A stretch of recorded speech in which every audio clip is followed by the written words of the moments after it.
Oi, gente. Eu queria compartilhar uma situação, algo que eu vivi aqui com vocês, que eu tô vivendo, né, aqui. Eu quero compartilhar com vocês.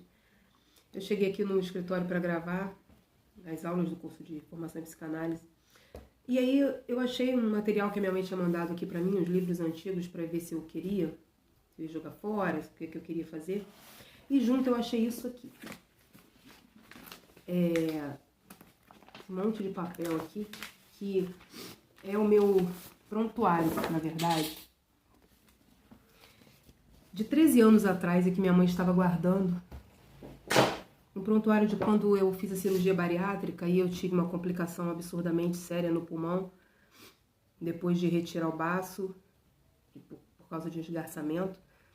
E eu tive pneumonia e depois empiema pulmonar, se não me engano o nome da doença, da complicação. E, enfim, foram muitos dias de UTI, foi um mês de hospital praticamente. E foi tudo muito doído, muito dolorido. E eu me surpreendi de ter achado esse material, porque minha mãe guarda isso, mãe tem mania de guardar algumas coisas, né? E ela mandou pra mim, eu nem sabia. E eu fui olhar, e eu olhando, né, o quanto eu sofri naquele período que eu tomei de dipirona a morfina, fora todas as outras medicações e todos os diversos procedimentos que foram feitos, os diversos especialistas que foram convocados para o meu caso, porque eu não tinha muita esperança, ninguém tinha muita esperança de que eu fosse sobreviver. Era tanta certeza que eu ia morrer que na UTI, no CTI, eu pude ficar com acompanhante 24 horas. Então, minha mãe ficava de dia e meu marido ficava à noite. Todos os dias era assim. Então, eu me dei conta, eu me emocionei muito vendo isso, porque eu me dei conta que às vezes a gente se esquece do quanto Deus faz por nós, de quantos milagres acontecem na nossa vida. Foram muitos milagres. O meu baço foi tirado, foram 3 cirurgias no pulmão. Eu não sirvo a um Deus só do possível. Meu Deus também é o Deus do impossível. E o baço tem muito a ver com a imunidade, né, da gente. E caramba, toda a minha vida foi trabalhando para a imunidade emocional das pessoas. Eu me dei conta disso hoje. E eu lembro que eu acordei no CTI um dia e eu me vi sendo transfundida, né? Eu estava fazendo transfusão de sangue. E eu falei assim, naquele momento, eu falei pro Senhor, na minha mente, eu orei e falei, Senhor, eu não posso morrer, porque os meus filhos, eles não podem crescer sem mãe. A Bia tinha 3 anos, o Miguel tinha 11 meses. Falei, eles não podem crescer sem mãe, sabe? E faz alguma coisa por mim. E essa foi a minha oração naquele momento. E foi um domingo de manhã isso. E no domingo à tarde, o meu pastor Daniel Clementino, na época era meu pastor, ele foi lá me visitar e ele falou assim, Kelly, eu sei que você não vai lembrar disso que eu vou te dizer aqui, mas eu quero te dizer o seguinte, você não vai morrer até Deus cumprir os propósitos que Ele tem na sua vida. E ele falou aquilo e falou outras coisas que eu tinha conversado com Deus no decorrer do dia, somente eu e Deus. Eu entendi que Deus me ouviu. E eu falei assim, e ele falou assim pra mim, que a igreja tá clamando. E realmente tinha muita gente clamando, pedindo a Deus por mim. Que a igreja tá clamando. Eu falei, pastor, então, por favor, pede para eu sair daqui, do CTI, porque eu não aguento mais ficar aqui. E cada dia eu via um médico a mais vindo me ver e vindo estudar o meu caso. E ele falou assim, não, nós vamos orar e você vai sair. E assim foi, naquele domingo à noite a igreja fez um clamor, levantou um clamor. E ele falou assim, e ficou isso, foi no domingo, na terça-feira eu saí, eu fui para o quarto, no hospital, né? Eu tive alta do CTI para o quarto. E foi interessante porque no dia seguinte que eu fui para o quarto, alguns enfermeiros que já me conheciam, já estavam ali acostumados comigo, a lidar comigo, né, nos seus plantões no CTI, eles foram me procurar pelo hospital.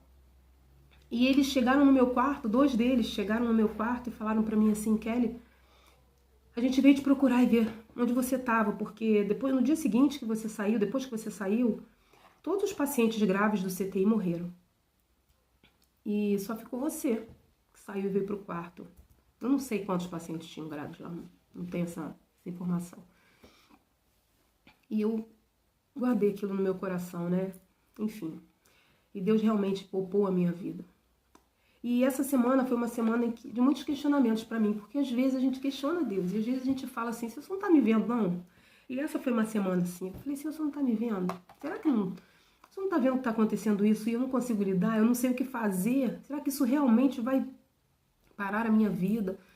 E são coisas que a gente vai passando, né? E muitas vezes só nós e Deus entendemos o tamanho da nossa dor, só nós e Deus entendemos aquilo que a gente está sentindo.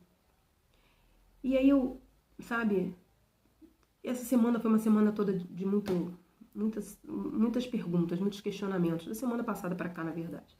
E aí hoje eu me deparo, quando eu cheguei aqui, né, eu me deparo com esse material e eu fiquei pensando, meu Deus, essa é a resposta, sabe? A resposta eu faço milagres, não importa a situação. O milagre vem. Se não fosse assim, você não estaria aí. Naquele momento, há 13 anos atrás, embora eu já trabalhasse com a psicanálise, embora eu já desse palestra, já trabalhasse com pessoas, eu não entendia o que era ter um propósito. Eu não entendia que eu tinha um propósito, sabe? Eu sabia que Deus tinha planos para mim, mas eu não entendia que Ele ia me dizer qual era o meu propósito específico. E Ele disse, o propósito vem dEle, Ele tem os propósitos para mim, e eu sei que eu estou aqui hoje por isso. Eu sei que tudo que eu faço hoje faz parte dos propósitos de Deus para minha vida. Eu sei que hoje o curso de psicanálise, né, que eu estou montando, que eu estou lançando, e todas as outras coisas que eu tenho feito, os projetos, todas as coisas são parte do propósito de Deus para minha vida. E que eu vou, quando Ele achar que basta, tudo bem. Mas enquanto eu não estou aqui, eu vou continuar cumprindo. Mas isso me trouxe ainda umas outras questões sobre mim. Sobre questão de fé. Eu nunca fui aquela pessoa com falta de fé. Eu nunca fui alguém que achou que as coisas não vão dar certo. Eu sempre fui aquela pessoa que, mesmo que tudo estivesse dando errado, eu tinha um lampejo de fé. E pensando sobre isso tudo hoje, eu me lembrei de Pedro, me lembrei de Tomé. E às vezes a gente acha que eram homens que eram reprováveis porque passaram por situações em que a sua fé foi pequena. Mas quando Pedro afundou ali, depois de andar por cima das águas, ele teve medo e ele afundou, Jesus falou para ele assim, homem de pouca fé. Jesus não falou para Pedro que Pedro não tinha fé. Jesus falou que ele tinha pouca fé. Tomé precisou ver para crer. Isso não invalidou a fé de Tomé. Isso não impediu que Tomé fosse um discípulo e fosse um discípulo de Cristo e fizesse a vontade dele. Porque Deus ele só precisa do pouco que a gente tem. Da pouca fé, da pouca experiência, da pouca capacidade, da pouca sabedoria. Ele só precisa que aquilo que a gente tem, a gente entregue para ele, sabe? E, caramba, como falou comigo o meu coração hoje isso. Que a fé, sabe, às vezes, a Bíblia fala que a gente vive por fé e não por vistas. Nem sempre a gente precisa ver para crer. Tomé precisava ver para crer. E olha que interessante. A manifestação da fé de Tomé era a partir do que ele via. Não significava que ele não tinha fé, significava que ele tinha uma limitação espiritual e que não invalidava a sua fé, nem o seu exercício espiritual, nem a sua proximidade com Deus. E assim, Deus entendia tanto Tomé que ele mostrava para Tomé aquilo que Tomé precisava ver. Deus entendeu tanto Pedro que ele tirou Pedro lá quando Pedro começou a afundar. No meio do desespero, porque, claro, você está afundando dentro d'água, eu imagino que Pedro tenha se desesperado. E Jesus foi lá e tirou Pedro. E ele só precisava da pequena fé. Porque enquanto a fé foi manifesta, enquanto a fé foi manifestada, as coisas aconteceram. Nesse período meu de 1 mês de internação, de muitos dias de UTI, de muita dor, muito sofrimento, eu fiquei com muitas cicatrizes, eu fiz uma cirurgia no pulmão, onde eu tiraria, se não desse certo a cirurgia, eu teria que tirar um pulmão. E eu ia ficar vivendo com um pulmão só. Mas interessante que desde aquele período eu não fiquei mais doente, é difícil eu ter uma doença, hoje é difícil eu ficar doente fisicamente. E eu estou sempre trabalhando para restabelecer a imunidade emocional das pessoas. Esse é o meu propósito. Eu queria dividir com você isso hoje. É uma história que eu raramente conto. Eu realmente... Pouquíssimas pessoas sabem da minha história de cura. Porque eu acho que faltava, né, oportunidade para contar, ou eu não sei. Mas eu quis compartilhar isso com você hoje, porque ver este prontuário, né, esse monte de papéis aqui, tudo isso falando de como foi, desde as melhoras até as piores, dos picos de pressão, as dores intensas, aos materiais utilizados, aos remédios tomados, todas as situações ali. Ao me deparar com isso, eu me deparei comigo. Eu me deparei com o fato de que uma situação não sentencia a minha vida.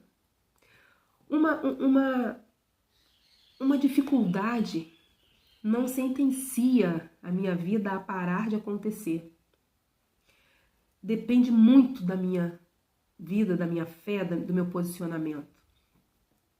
E é claro que eu não estou falando aqui que você tem que acreditar nos meus milagres. Eu não estou falando isso. Você não precisa acreditar no meu milagre. No milagre que eu fui curada ali na beira da morte. Você não precisa acreditar no meu milagre. Mas independente de você acreditar, ele aconteceu. Independente da sua fé, se você acredita em Deus ou não acredita em Deus, Deus não deixa de ser Deus. E independente de qualquer coisa, as coisas podem acontecer. E há um milagre na dor. Sempre haverá um milagre na dor. Eu queria deixar essa palavra para você hoje. Não me deu vontade de gravar esse vídeo. Geralmente o que eu gravo é falando sobre saúde emocional. Quando eu faço as minhas devocionais, já é uma outra situação. Mas hoje eu quis falar sobre isso. Porque o meu prontuário de 13 anos atrás, de quase exatamente 13 anos atrás, porque foi no dia 22 de outubro que tudo começou, de 2007. O meu prontuário, a minha prova de quase morte, me trouxe uma vida hoje, gente, fora de série. Todos os questionamentos foram calados, sabe? Todas as dúvidas foram respondidas com uma única frase. Eu sou o Deus de milagres. E Ele é. Eu sou prova viva, literalmente viva disso. O meu Deus é o Deus de milagres. E assim como eu, você não vai morrer até que Deus cumpra os propósitos dele na sua vida. Pergunta para ele quais são os propósitos dele para a sua vida, porque ele tem. Talvez você esteja tão distante dele, talvez você esteja decepcionado com ele, talvez você esteja ferido, esteja colocando a culpa nele, mas eu vou te dizer uma coisa. No meio de toda essa tua dor, Deus continua sendo Deus. Ele continua te amando, ele continua te desejando, ele continua preparando um lugar para você. E ele sim, aqui para nós, ele tem um tempo, um lugar e um destino. E a gente só precisa entender onde está tudo isso. A gente só precisa ver o milagre na dor, porque ele existe. E ele está onde a gente menos espera, da forma que a gente menos espera, e às vezes através de pessoas que a gente não imagina. Enfim, só para terminar, eu quero dizer para você, compartilhar com você que quando tudo acabou, né, e quando a minha infecção era muito absurda, era muito alta, meus leucócitos estavam cerca de 36 mil. Então, quando tudo acabou e eu fui para a revisão médica, os médicos falavam para mim assim, Kelly, a gente não conseguia entender por que você estava com aquela infecção tão alta, estava com todas aquelas comorbidades, com tudo aquilo que estava acontecendo e você continuava rindo, e você continuava brincando com a gente, você brigava com a gente, sabe? Quando eu fiz a punção no pulmão, você brigou comigo e eu brigava com os médicos porque eu sentia dor, né? Mas eles falavam, não sei, a gente não conseguia avaliar por que você era uma coisa e o seu quadro clínico era outra. Era outro. Né? Parecia que eram pessoas diferentes. E a minha resposta foi, doutor, Deus nunca deu mole comigo. Não seria dessa vez. E ele falou assim, olha, eu vou te dizer uma coisa. O médico me falou isso, eu vou te dizer uma coisa. É comprovado que pessoas que têm outras orando por elas se restabelecem muito mais rápido. Eu tenho comprovado na minha prática médica que a fé salva doentes, que a fé salva. Então, eu não preciso dizer mais nada, né? Deus é Deus de milagres. E há um milagre no meio da tua dor. Um grande beijo para você. Que Deus te abençoe. E desculpa o vídeo grande, mas eu precisava compartilhar isso hoje. Estava aqui ardendo no meu coração.